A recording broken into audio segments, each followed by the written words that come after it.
Hi, welcome back to WOW, the Wealth Optimization Workshop here with Scott Collier, the Call Dog. Delighted to have you back.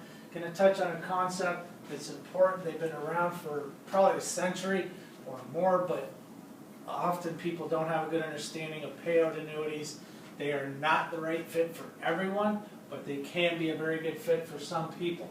So, what is a payout annuity? Basically, it's like creating your own pension or your own income stream. So it's you taking a pool or lump sum of money and depositing it with a life insurance company. Inside the mechanics of the annuity, interest rates, your mortality tables and whatnot are factored in, and then it generates an income stream based on those numbers.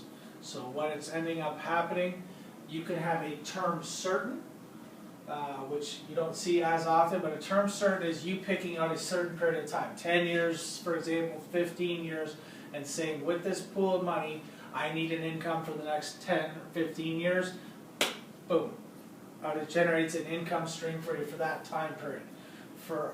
Often people are using RRSP money or other large sums of money. Maybe they got an inheritance, maybe they sold a property, maybe they sold off a business, they got a big chunk of money that they want to use as an income, but they want it as an income guaranteed for life, similar to a defined benefit pension that they can't outlive.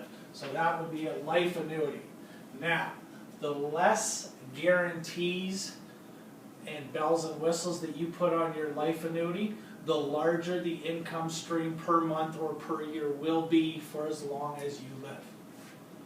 However, if you want a lot of the guarantees and extra features, it does have an impact on your income stream while you're living.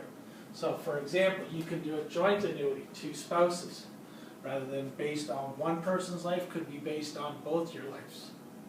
Or a certain percentage could be based on your spouse if you pass away prematurely, such as 60%, similar to what would happen with your pension.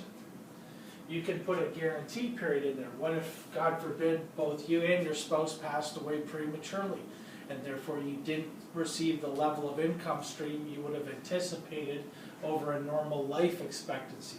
Well, you could put a guarantee period so that, for example, your children could continue receiving income for a guaranteed period of time that you've picked out in advance. You can index it to adjust with inflation, which could be a good idea. We've touched on that in the Rule of 72 and the reverse impacts on inflation, that you have to be aware that if you live a very long life, receiving for $3,000 a month or $4,000 a month, whatever income stream you're getting, your purchasing power with that money will not be the same if we jump far into the future. So indexing could be a good idea.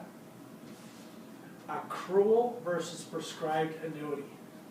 So many of you may have seen on your mortgage statements, for example, and early on in your mortgage, the bulk of what you're paying on your mortgage is interest and less to principal.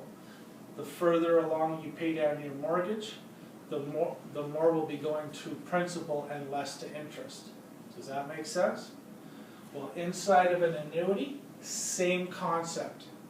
If you go accrual, the taxation on that money, it will be all lopsided. That early on, when the big lump sum of money is inside that annuity, that a lot of that is going to be interest, and the tax consequences on that could be significant.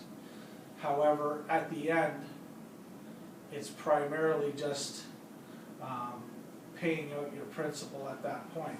So often people will do what's called a prescribed annuity, where it will levelize your taxation so that you pay a level amount of tax throughout the entire course of the annuity or the course of your life. The final one I'll point out, an impaired annuity, that's for somebody who has some significant health issues, may have terminal type health issues, so they have a shortened life expectancy, so they will receive a larger income on their annuity because it is deemed to be an impaired annuity based on the health risks that those people have. So that is to protect those people against the fact that they're likely to pass away sooner than would generally be expected with an annuity based on their age. So anyway, it's not the right fit again for everybody, but it can be a great fit if you need pension style income, if you need guaranteed incomes for life, if you don't want to face market volatility and market risk when it comes to investing, and to have a precise number of knowing exactly what income stream you are guaranteed to get, regardless of what happens with the economy or other factors that might go on in life. Hope that helps give you some enlightenment, some ideas that you might not have heard of before. Look forward to talking to you soon.